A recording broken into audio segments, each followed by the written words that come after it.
Good morning friends. कसे आहात सगळे? अभ्यास वगैरे सुरू आहे की नाही? अभ्यास करा, कारण की आता हे दोन्ही वर्षे 11वी-12वीचे आपले अतिशय महत्त्वाचे आहे. तुम्हाला आणि मला आपल्या दोघांनाही मिळून खूप जास्त मेहनत घ्यायची आहे. ठीक आहे, तर आजचं आहे आपलं फिजिक्सचं 11th क्लासचं लेक्चर नंबर 9. चॅप्टर सुरू आहे आपला युनिट्स अँड मेजरमेंट. तर आजचं आपलं जे लेक्चर आहे ते थोडं जनरलाइज टाईप लेक्चर होणार आहे. म्हणजे थोडी इन्फॉर्मेशन टाईप. याच्याशी रिलेटेड तुम्हाला एक्झाममध्ये काहीच नाही विचारणार, पण ही एक्स्ट्रा इन्फॉर्मेशन तुम्हाला माहीत असणं अत्यंत आवश्यक आहे आणि तुमच्या टेक्स्टबुकमध्ये सुद्धा ही दिलेली आहे. पेज नंबर 5 आणि पेज नंबर 6 वर. आणि पूर्ण चॅप्टर संपल्यानंतर लास्टला एक ग्रीन टेबल आहे तुमचा. पूर्ण चॅप्टर संपल्याच्या शेवटी. त्याच्यात आणखीन एक्स्ट्रा इन्फॉर्मेशन आहे. तर आज काय शिकणार आहे आपण? तर measurement of length, measurement of mass आणि मेजरमेंट ऑफ टाईम. म्हणजे काय? तुम्हाला माहीत आहे की मी तुम्हाला पहिलेच्या काही लेक्चर्समध्ये सांगितलं होतं की 1 मीटर म्हणजे 1 मीटरच आहे किंवा 1 फूट म्हणजे 1 फूट होते. तुम्ही स्वतःची हाईट जी मोजता की तुमची 5 फूट आहे, 5 फूट 3 इंच आहे किंवा तुमची जी स्केल आहे ती 10 सेंटीमीटर, 1 सेंटीमीटर. याचा रेफरन्स कुठे आहे ओरिजिनल? म्हणजे ही 1 सेंटीमीटरचीच आहे, 1 मीटरचीच आहे, 1 फुटाचीच आहे. हे कशावरून? कुठल्या रेफरन्सने ही बनवतात? त्याच्यासाठी काय रेफरन्स यूज करतात हे माहीत असायला पाहिजे. बरोबर आहे. दुसरं, मेजरमेंट ऑफ मास. म्हणजे तुम्हाला 1 किलोग्रॅम तुमचं वजन स्वतःचं तुम्ही सांगू शकता की 40, 50, 60 किलोग्रॅम आहे. तर ते तेवढंच आहे किंवा 1 किलोग्रॅम तुम्ही एखादी भाजी आणताय, त्यावेळी ती 1 किलोग्रॅमच आहे. याचा रेफरन्स कुठे आहे? किती वजन म्हणजे 1 किलोग्रॅम हे कोणी ठरवलं? 1 किलोग्रॅमचं ते युनिट भाजीवाले यूज करतात किंवा कुठलाही दुकानदार. आपण साखर वगैरे आणतो किराणा दुकानातून, त्यावेळी जे 1 किलोग्रॅम वगैरे यूज करतो, तर 1 किलोग्रॅम ते कुठून आणलं? तेच तेवढंच वजन म्हणजे का बरं 1 किलोग्रॅम? त्याच्यापेक्षा जास्त म्हणजे 1 किलोग्रॅम का नाही? त्याच्यापेक्षा कमी म्हणजे 1 किलोग्रॅम का नाही? हे पण तर माहीत असायला पाहिजे ना? तर तेच सर्व गोष्टी त्याच्यानंतर तसंच टाईमचं सुद्धा. इतकाच वेळ म्हणजे 1 सेकंद, इतकाच वेळ म्हणजे 2 सेकंद, 1 मिनिटं. 1 मिनिटं तर ठीक आहे 60 सेकंद. मग 1 सेकंद म्हणजे तेवढाच वेळ का बरं? हे कुठून मोजलं? काय रेफरन्स स्टँडर्ड यूज केले? कशाच्या बेसिसवर या सर्व गोष्टी ठरवल्या गेल्या आहे, की एवढाच वेळ म्हणजे 1 सेकंद होतो, एवढंच वजन म्हणजे 1 किलोग्रॅम होते, एवढीच लेंथ म्हणजे 1 मीटर होते. या सगळ्या गोष्टी आपण शिकून घेणार आहे. ठीक आहे? तर चला सुरू करू. तर सर्वात पहिल्यांदा आपण सुरू करणार आहे आपलं first part, measurement of length. लेंथबद्दल डिस्कस करू. जी फिगर एक रॉड तुम्हाला तुमच्या स्क्रीनवर दिसत आहे, त्याला म्हणतात मीटर रॉड. तुम्ही याच्याबद्दल आणखीन विकिपीडियावर, गुगलवर ऑनलाईन भरपूर सर्च करू शकतात. यूट्यूबवरही भरपूर व्हिडिओज आहे. आपण आज एक फक्त जनरलाइज इन्फॉर्मेशन घेतोय. आपण जेव्हा पुन्हा फिजिकल क्लासेस सुरू करू त्यावेळी याच्यावर डिस्कस करू शकतो आणि तुम्ही स्वतःच्या इंटरेस्टसाठी सुद्धा ऑनलाईन बरंच वाचू शकता याच्याबद्दल. तर काही गोष्टी फक्त बेसिक बेसिक आज आपण डिस्कस करणार आहे. तर जे तुम्हाला दिसतं आहे त्याला म्हणतात मीटर रॉड. तो अशा एका टिपिकल शेपचा असतो. एक्स टाईपमध्ये.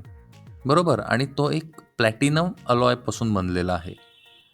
एक टिपिकल अलॉय ज्याचा एन्व्हायर्मेंटल इम्पॅक्ट त्याच्यावर कमी होतो. आणि हा एक टिपिकल जो रॉड आहे तो रेफरन्ससाठी घेतला आहे आपण 1 मीटर म्हणून. तो पॅरिसच्या एका अ, ठिकाणी ठेवला आहे ब्युरो ऑफ स्टँडर्ड्समध्ये. BISच्या त्यांच्या स्टँडर्ड्समध्ये. पण आता 2019 पर्यंत हा होता. त्याच्यानंतर ह्या सर्व डेफिनेशन मॉडिफाय केल्या आहे. म्हणजे काय की हा रॉडची जी लेंथ आहे, ती लेंथ आतापर्यंत आपण कन्सिडर करत होतो की 1 मीटर. म्हणजे हा एक स्टँडर्ड पॅरिसमध्ये ठेवलेला होता. त्याच्या बऱ्याचशा कॉपीज केल्या, एक्झॅक्ट डुप्लिकेट, आणि ते प्रत्येकाला, प्रत्येक कंट्रीजला दिल्या. इंडियाजवळ पण आहे, दिल्लीला ठेवलेला आहे. आणि त्याची लेंथ जेवढी आहे, तेवढी एक्झॅक्ट लेंथ आपण कन्सिडर करतो 1 मीटर आणि त्याच्या स्टँडर्डनी सगळं काही मेजर करतो. पण होत काय आहे, की ही एक फिजिकल क्वांटिटी आहे. फिजिकल क्वांटिटी म्हणजे काय? की ती एक वस्तू आहे ना, एका मॅटरपासून बनलेली आहे. तर गेल्या 100 वर्षात त्याच्या लेंथमध्ये काही थोडाफार फरक आला. विचार करा, फरक म्हणजे तो एकदम कमी, की आपल्या डोळ्यांनी दिसणार पण नाही. एकदम मायन्यूटली मेजर केला तर लक्षात येईल. तेवढा फरक, पण ॲक्चुअली स्टँडर्ड तर चेंज झालं. म्हणून आत्तापर्यंत 2019 पर्यंत हा एक रॉडची लेंथ जेवढी आहे तेवढी 1 मीटरची लेंथ असं आपण कन्सिडर करत होतो. पण आता 2019ला जी कॉन्फरन्स झाली त्याच्यामध्ये आत्ता मे 2019 मागच्या वर्षी त्या कॉन्फरन्समध्ये मास, लेंथ आणि अशा बऱ्याचशा गोष्टींचे सर्वांचे स्टँडर्ड चेंज झाले आहे. तर हे जे मी सांगतोय तुम्हाला की या रॉडची लेंथ जेवढी आहे तेवढं 1 मीटर कन्सिडर केलं आणि त्याच्या रेफरन्सने सर्व आपण मेजर केलं. ही आता ओल्ड स्टोरी झाली आहे. आत्ता जे नवीन काय आहे ते बघू.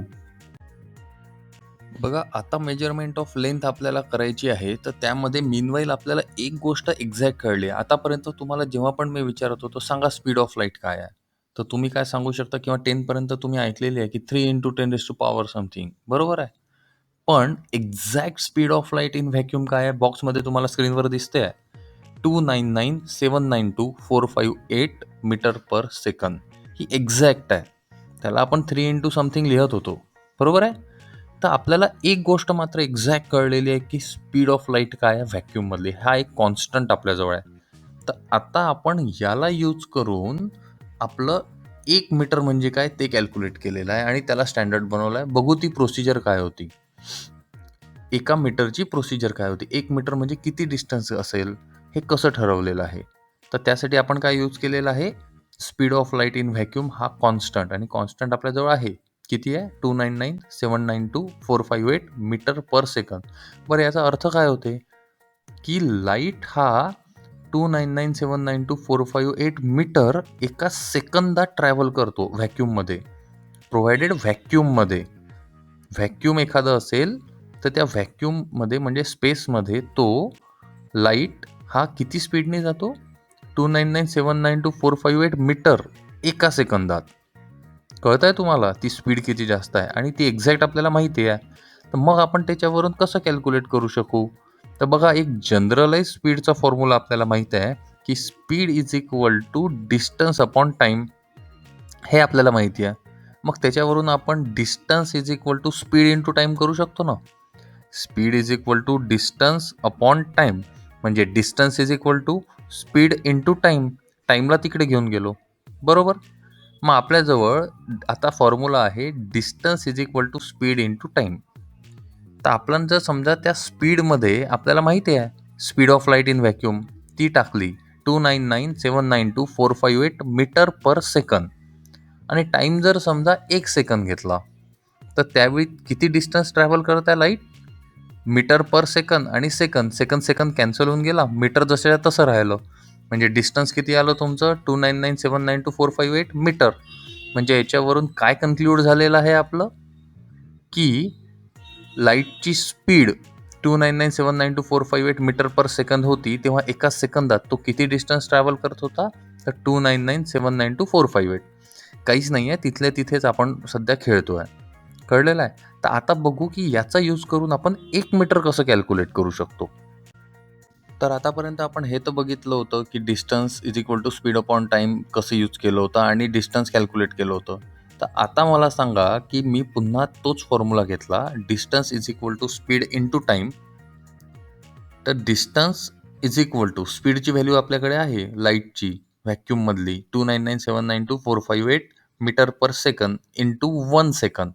आता 1 सेकंदच्या ऐवजी मी सेकंदाचा तेवढा मोठा पार्ट घेतला, म्हणजे छोटा पार्ट घेतला, 1 अपॉन ती व्हॅल्यू. तुम्हाला कळतं आहे मला 1 मीटर कॅल्क्युलेट करायचं आहे ना. तर 1 मीटर मी कसं कॅल्क्युलेट करू शकेल?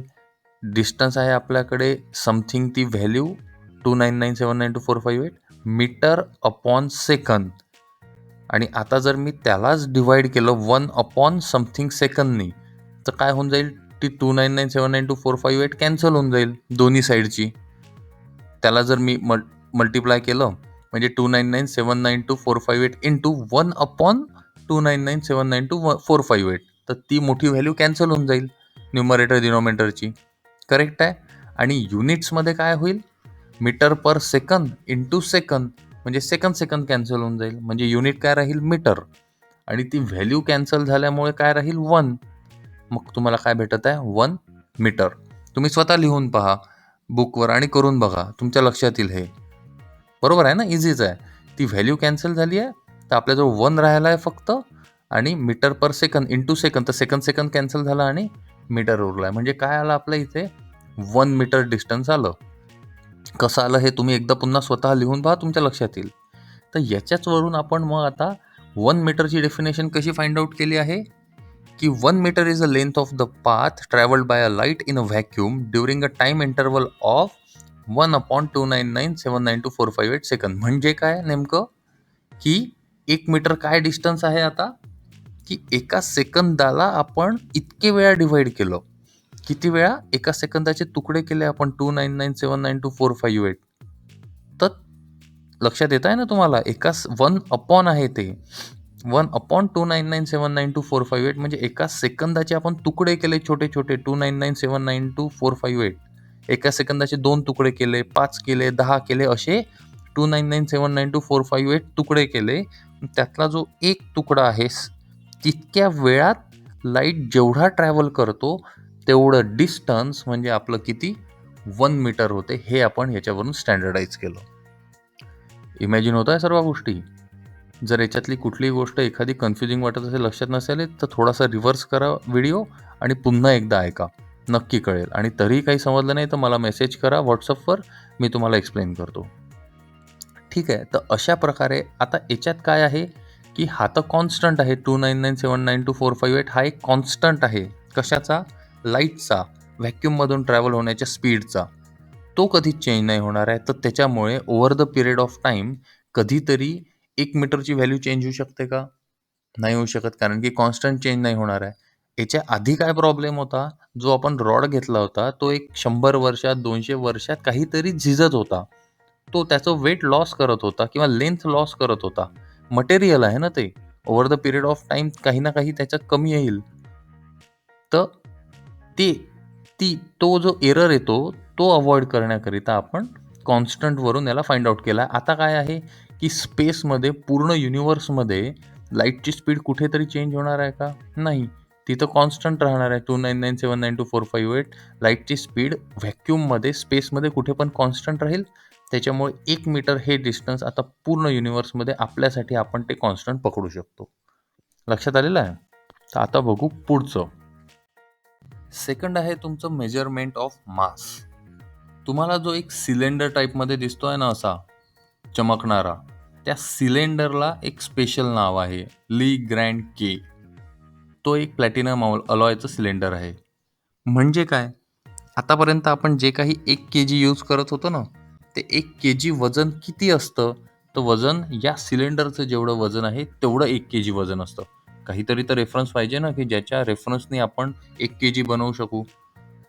तुम्हाला जर म्हटलं की ठीक आहे, ते जे भाजीवाले 1 kgचं जे वेट यूज करतात किंवा दुकानदार, तसं 1 kgचं वेट तुम्हाला बनवायचं आहे. तुम्ही कसं बनवाल? विचार करा. तुम्ही आणि तुमच्याजवळ काहीच रेफरन्स नाही आहे.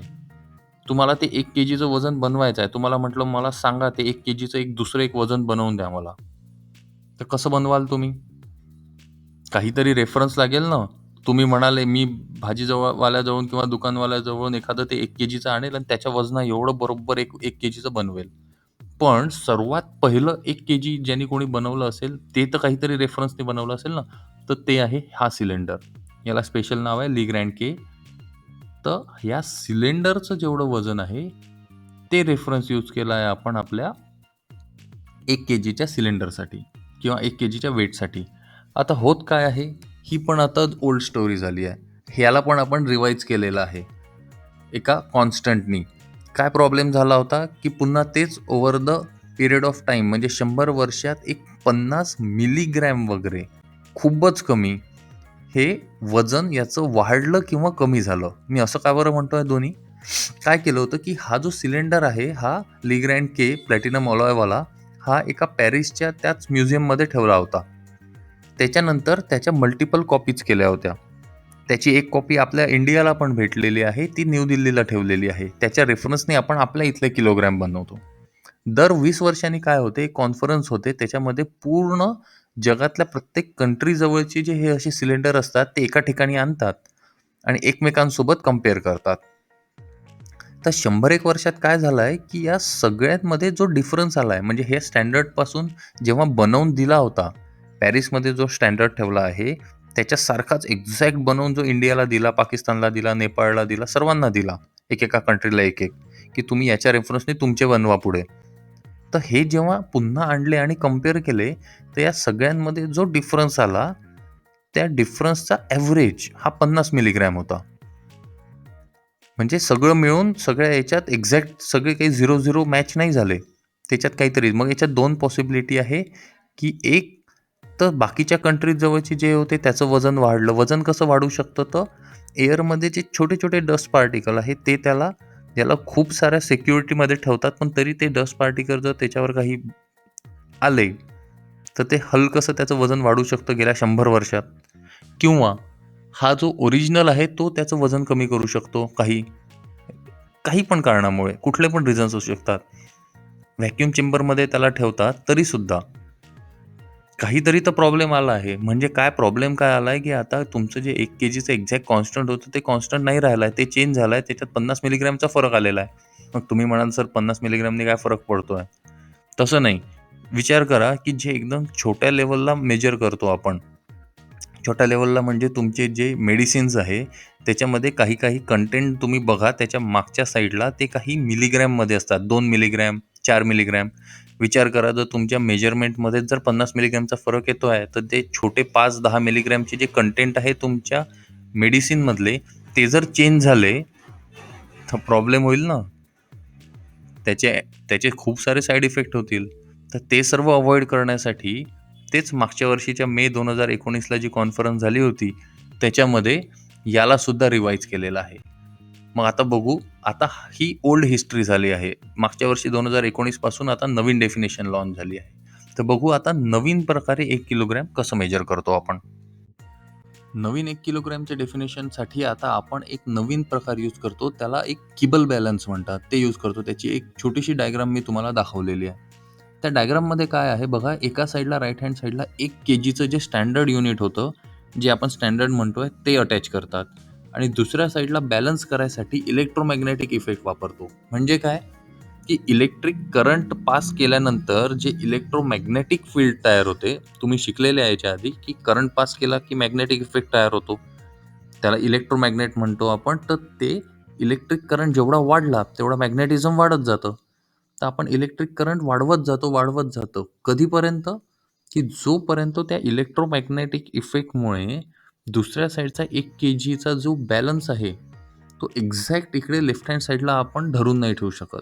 तो जो मॅग्नेटिक इफेक्ट आहे, तो दुसऱ्या साईडला इतका वाढवतो, म्हणजे इथपर्यंत की 1 केजी जो आहे, तो एक्झॅक्ट बॅलन्स झाला पाहिजे.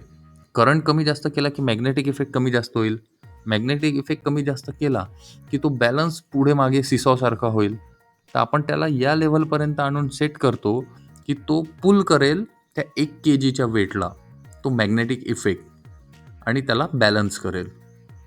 तर यामध्ये आपण कॉन्स्टंट कुठली फिजिकल क्वांटिटी यूज नाही करत आहे, करंट यूज करतो आहे. करंटचे कॉन्स्टंट आपल्याकडे आहे. करंटचे कॉन्स्टंट कमी जास्त केलं की मॅग्नेटिक इफेक्ट इनडायरेक्टली कमी जास्त होतो आहे, जो त्या 1 केजीला बॅलन्स करतो आहे. मग याच्यामध्ये over the period of time लॉसचा काही चान्सच नाही आहे. तो करंटची जी व्हॅल्यू असेल, जो 1 केजीला बॅलन्स होतो आहे, ती आपण स्टँडर्ड यूज करतो आहे आता 1 केजीसाठी, करंट या कॉन्स्टंटवरून. लक्षात येते? मी तुम्हाला लिहून पण दिलेलं आहे. बघा तुमच्या साईडला पण मी पोस्ट केलं आहे, जे तुम्हाला मी काल पाठवलेलं पण होतं ग्रुपवर, की the definition of mass has been modified on 20th May 2019. Now 1 kilogram mass is described in terms of the amount of current which has been passed through the electromagnet to pull one side of extremely sensitive balance to balance the another side which holds 1 standard kg mass. कळलं आता? तसं जर तुम्ही वाचलं असेल काल कोणी, तर समजायला प्रॉब्लेम झाला असेल, पण आता या डायग्रामवरून आणि एक्सप्लेनेशन नंतर जे काही आपण लिहिलं आहे ते तुम्हाला कळलं असेल. तर एकदम एक्स्ट्रीमली जे स्मॉल ॲटम्स आहेत, पार्टिकल्स आहे, न्यूक्लियस आहे, याला जर मेजर करायचं असेल तर थोडी 1 केजी कामात येणार आहे आपल्या. तर त्यासाठी जे आपण युनिट यूज करतो ते आहे 1 ॲटॉमिक युनिट, 1 AMU म्हणतात त्याला. 1 AMU काय आहे? तर तो आहे 1/12th mass of an unexcited atom of C12. C12 वगैरे हा प्रकार तुम्ही केमिस्ट्रीमध्ये शिकताच आहे. तर C12चा 1/12th जो मास आहे, त्याचं जे वेट आहे ते आहे आपण 1 AMU म्हणून स्टँडर्डाइज करून टाकलं. बरं, 1 कार्बन C12च का बरं यूज केला? कार्बन 12च का बरं यूज केला? कारण की तो खूप जास्त स्टेबल आहे. कारण की तो जर व्हॅरी होत राहिला तर आपल्याला थोडी कामात येणार आहे. कार्बन 12 हा स्टेबल आयसोटोप आहे कार्बनचा, म्हणून आपण तो यूज केला आहे आणि त्याचं 1/12 मास आपण स्टँडर्डाइज धरून टाकलं, की 1 ॲटॉमिक युनिट आहे. काहीतरी तर स्टँडर्डाइज धरणेच आहे ना, तर हे स्टँडर्डाइज केलं आणि त्याची व्हॅल्यू किती आहे? 1 AMU is equal to 1.66 into 10⁻⁻27 kg, जी तुमच्या स्क्रीनवर पण तुम्हाला दिसते आहे. ठीक आहे? तर हे कॉन्स्टंट तुम्ही लक्षात ठेवू शकता. तर आता बघू पुढे. आपण मेजरमेंट ऑफ लेंथ बघितलं, मेजरमेंट ऑफ मास बघितलं, आता आला आहे आपलं मेजरमेंट ऑफ टाईम. 1 सेकंद कुठून फाइंड आउट केला आपण, किंवा टाईम कसा काय स्टँडर्डाइज केलेला आहे. बरोबर आहे. तर आधीच्या काळी तुम्ही बघू शकता की आपण वेगवेगळ्या प्रकारच्या क्लॉक्स यूज करत आहोत. ती एक सँड क्लॉक आठवते? त्यात रेती खाली पडते, पुन्हा आपण उलटी करतो, तर ती एक क्लॉक यूज व्हायची आधीच्या काळात. त्याच्यानंतर एक वॉटर क्लॉक राहायची, की पाणी किती किती किती किती खाली जात जायचं. एक तर सिंपल तुमची मेणबत्ती, वॅक्स कॅन्डल जी आहे ती यूज करायचे. कसे? तर ती पेटवून द्यायचे आणि त्याच्यावर मार्किंग करायचे. मग एक मार्किंग जळत जायची खाली, तर त्याच्यावरून टाईम मेजर करायचे. मग सन क्लॉक पण होती, तुम्ही सर्च करू शकता. तर अशा प्रकारच्या अनेक वेगवेगळ्या क्लॉक्स यूज केलेल्या आपण आतापर्यंत. मग मेकॅनिकल क्लॉक्स आल्या, वॉटर क्लॉक्स आल्या, पेंडुलम क्लॉक्स आल्या, ऑसिलेशनवरून फाइंड आउट करायचो. खूप मोठी हिस्ट्री आहे, खूप वेगवेगळ्या प्रकारच्या आहे. पण आपण आता फक्त एवढंच डिस्कस करणार आहे की सध्या आपण कुठली ॲक्युरेट क्लॉक यूज करतो आणि का करतो. तर बघा, मी सध्या जे लिहून दिलं आहे ते वाचतो एकदा, मग त्याला एक्सप्लेन करतो. काय लिहिलं आहे आपण? The atomic standard of the time is use for the measurement. Atomic standard आपण यूज करतो आहे सध्या मेजरमेंटसाठी. शब्द महत्त्वाचा आहे, ॲटॉमिक स्टँडर्ड, ॲटम. दुसरा पॅराग्राफ काय म्हणताय? 1 second is the time required for ती मोठी value 9,192,631,770 vibration of the radiation corresponding to the transition between 2 hyperfine energy states of Cesium-133 CS-133 atom. The Cesium atomic clock are very accurate. खूप वेगवेगळ्या प्रकारच्या atomic clocks आहेत. Rubidium atomic clock आहे, एक Cesium atomic clock आहे, आणखीन बऱ्याचशा आहे. त्यापैकी Cesium ॲटॉमिक क्लॉक आपण शक्यतोवर यूज करतो, असं काहीच नाही आहे. रुबिडियम वगैरे पण आहे, पण प्रत्येकाचे काही फायदे तोटे आहे. पण Cesium ही आपण स्टँडर्डाइज आहे आणि खूप ॲक्युरेट आहे अशी कन्सिडर करतो आहे. मग Cesium ॲटॉमिक क्लॉक म्हणजे काय? बरं, ॲटॉमिक क्लॉकच का? ॲटम का बरं? तर कुठला पण एखादा पार्टिकल घेतला, आपण आयर्न घेतला, गोल्ड घेतला, सिल्वर घेतला, कॉपर घेतला, निकेल घेतला, कुठला पण एखादा मॅटर घेतला, तर त्या मॅटरचा सर्वात छोटा पार्टिकल तुम्हाला जर म्हटलं की त्या एखाद्या तुकड्याची हाफ करा, त्याचा हाफ करा, कमी कमी करत तुम्ही शेवटपर्यंत कुठपर्यंत जाऊ शकता? तर ॲटमपर्यंत जाऊ शकता. Atom is the lowest particle of the matter. आयनचं सर्वात छोटं काय असू शकते? तर आयनचा ॲटम, गोल्डचा ॲटम, सिल्वरचा ॲटम. ॲटमपेक्षा छोटं थोडी असतं. मग तुम्ही म्हणू शकता की सर इलेक्ट्रॉन, प्रोटॉन, न्यूट्रॉन ते ते सर्व तर ॲटमपेक्षाही छोटे असतात. पण इलेक्ट्रॉन हा गोल्डचा असो की सिल्वरचा असो की ॲल्युमिनियमचा असो की कशाचाही असो, इलेक्ट्रॉन हा सेमच बिहेव करतो. तुम्ही फाइंड आउट नाही करू शकत की तो गोल्डचा आहे, सिल्वरचा आहे की काय. पण तुम्हाला जर प्रॉपर्टी फाइंड आउट करायची असेल की तो गोल्ड आहे किंवा सिल्वर आहे, तर सर्वात छोटा तो ॲटमच असतो.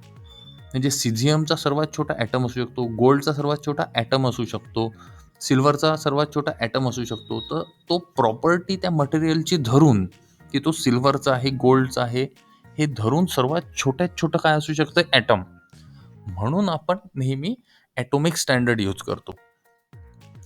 ओके, हे तर कळलं तुम्हाला की ॲटॉमिक स्टँडर्ड आपण टाईम मेजरमेंटसाठी यूज करत आहे सध्या. आणि Cesium यूज केलं कारण की ते खूप ॲक्युरेट आहे. मग आता हा काय प्रकार आहे? ती एवढी मोठी व्हॅल्यू काय आहे? तर काय होतं की जेव्हा तुमचा Cesiumचा एखादा ॲटम आपण घेतो आणि त्याच्यावर आपण लेझर सोडतो, त्या ॲटमवर आपण लेझर सोडतो, तर काय होतं त्याने? की त्याची एनर्जी खूप वाढून जाते. तो खूप जास्त एक्सायटेड होतो आणि एखाद्या कुठल्याही ॲटमची किंवा कशाची पण नेचरमध्ये एनर्जी जेव्हा वाढते, तेव्हा तो त्याला पुन्हा स्वतःच्या ओरिजिनल फॉर्ममध्ये आणायचा प्रयत्न करतो. जेव्हा स्वतःच्या ओरिजिनल फॉर्ममध्ये आणायचा प्रयत्न करतो, स्वतःला चिल मारण्याचा प्रयत्न करतो, थंड व्हायचा प्रयत्न करतो, त्यावेळी काय होतं, ती जी स्टेट तो higher energy to lower energy transform करतो, त्याच्या मधात तो फोटॉन्स रिलीज करतो. या सर्व गोष्टी आत्ता फक्त ऐकून घ्या. या पूर्ण 11वी-12वीमध्ये या खूप जास्त आपण डिटेलमध्ये शिकणार आहे. एखादी गोष्ट समजत नसेल तर ऐकून घ्या, फक्त एक इन्फॉर्मेशन म्हणून हे ठेवा. तर त्याच्यामध्ये तो फोटॉन इमिट करतो आणि तो जो काही फोटॉन इमिट होतो एनर्जी लेवलमध्ये वरच्या higher energy to lower energy transfer होत असताना, त्यावेळी तो फोटॉन व्हायब्रेट होतो आणि खूप जास्त व्हायब्रेट होतो. किती जास्त? तर 9192631770 इतके वेळा एका सेकंदात. तुम्हाला समजताय? तो इतके जास्त वेळा तो व्हायब्रेट होतो. तर तेच व्हायब्रेशन आपण मेजर करतो आणि त्याला यूज करतो आपल्या टाईम मेजरमेंटसाठी. म्हणजे एका सेकंदाला आपण इतके जास्त वेळा तोडू शकतो, कारण की तो तेवढे जास्त वेळा व्हायब्रेट होतो. बरं, तर तुम्ही म्हणाल की सर मग आता समजा, बरं याची आयडेंटिटी काय आहे? म्हणजे सर्वात जास्त ॲडव्हान्टेजेस काय आहे, की सिझियम तुम्हाला आपल्या इथे इंडियामध्ये मायनिंगमध्ये आपल्याला एखादा सिझियम भेटला, त्याचा आपण ॲटम घेतला आणि एखाद्या दुसरीकडे तुम्ही ऑस्ट्रेलिया, UK, कुठे पण पृथ्वीच्या कुठे पण अंटार्क्टिकावर जर समजा तुम्ही मायनिंग केलं आणि तिथे तुम्हाला सिझियम भेटला आणि त्याचा ॲटम घेतला, तर दोन्ही ॲटमवर जेव्हा आपण लेझर टाकू किंवा युनिव्हर्समध्ये सुद्धा कुठेही दुसरीकडे मंगळावर जरी तुम्हाला सिझियम भेटलं आणि सिझियमचा ॲटम घेतला आणि त्याच्यावर जर तुम्ही लेझर टाकला, तर त्यावेळी जो हायर एनर्जीमध्ये जाईल आणि तिथून लोअर एनर्जीमध्ये जाताना जो फोटॉन रिलीज करेल, त्या फोटॉनचे जे व्हायब्रेशन्स असतील, ते व्हायब्रेशनची व्हॅल्यू हीच असेल एक्झॅक्टली. ती बिलकुल चेंज नाही होणार. तर युनिव्हर्ससाठी ही क्लॉक तुमची एकदम स्टँडर्डाइज होऊन जाते. लक्षात येतंय? याच्यावर इतर कुठल्याच गोष्टीचा फरक नाही पडत. तो जो काही फोटॉन रिलीज होईल त्याचे जे व्हायब्रेशन असेल ते हेच राहतील, 9192631770 एक्झॅक्टली. कुठेही असो, काही असो. तर हेच व्हायब्रेशन आपण एका सेकंदात इतके वेळा होतात. म्हणजे एका सेकंदाला आपण इतके वेळा तोडू शकतो. म्हणजे त्या लेवलपर्यंत आपण एका सेकंदाची ॲक्युरेसी घेऊन जाऊ शकतो. कळतंय? हे सर्व गोष्टी ॲक्युरेसी, एरर्स आणि या सर्व इतर गोष्टी आपण हळूहळू पुढे याच चॅप्टरमध्ये शिकणार सुद्धा आहे. तर सध्यापुरतं एवढं समजून घ्या, आपण 3 गोष्टी शिकलेलो आहे आज. Measurement of length, measurement of mass आणि मेजरमेंट ऑफ टाईम. याच्याशिवाय तुमच्या टेक्स्टबुकमधले जे पेज नंबर आहे ते तुम्ही ज्याच्यावर ही इन्फॉर्मेशन दिली आहे ते व्यवस्थित वाचा. तुमच्या टेक्स्टबुकच्या सर्वात शेवटीसुद्धा एक काही इन्फॉर्मेशन आहे जनरल तुमच्यासाठी, तीसुद्धा वाचा आणि नेटवर पण तुम्ही सर्च करू शकता. तर ही एक जनरलाइज इन्फॉर्मेशन होती. एक्झाममध्ये याच्यावर 99% काहीच विचारणार नाही. ओके. तर आता याच्यानंतरचा आपला जो डायमेन्शनल ॲनालिसिस म्हणजे डायमेन्शन अँड डायमेन्शनल ॲनालिसिसचा पार्ट आहे, तो अतिशय महत्त्वाचा आहे तुमचा. तो आपण आपल्या नेक्स्ट लेक्चरपासून सुरू करू. आज इथेच थांबू. थँक्यू.